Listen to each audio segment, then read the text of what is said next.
Fun history and pictures for children from 3 to 99 years old. Story 1.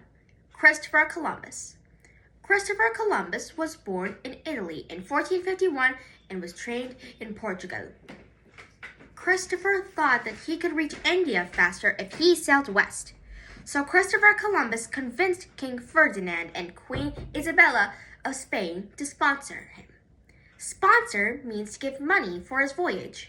And the voyage means a long journey involving travel by land, sea, air, or outer space. In 1492, Columbus sailed the ocean blue. On August 3rd, 1492, Columbus set out with 3 ships, Nina, Pinta, and Santa Maria, and supplies for 6 months. On October, they saw land, and they went ashore in the Bahamas on an island they named San Salvador, or Holy Savior. Many of the people who already lived in those areas were friendly to Columbus and his men. But the European settlers were more interested in gold and tobacco. So Columbus thought that he was in the Indies in Asia, and this is why the Caribbean islands are called the West Indies, and why the Native Americans were called Indians. Drawing the line. Spain and Portugal disagreed over who owned some of the newly found lands. In 1493, they asked Pope Alexander III to decide.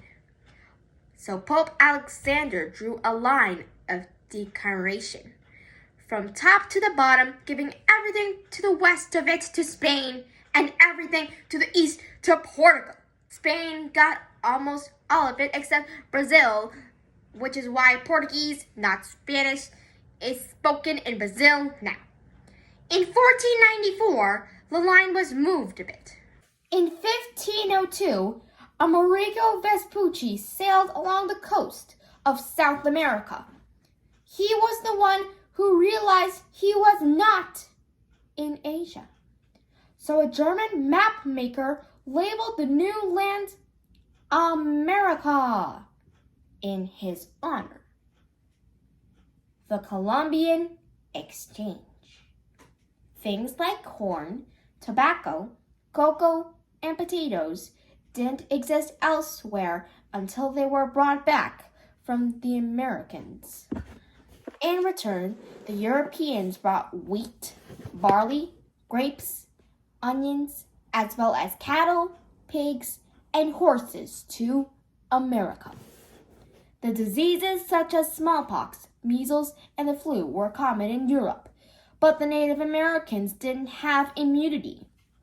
Immunity is the resistance to infection. About 20 million people died from this disease in Central America alone. This mixing of plants, animals, viruses, and bacteria is known as the Colombian Exchange or the Great Biological Exchange. Thank you for listening, and bye for now.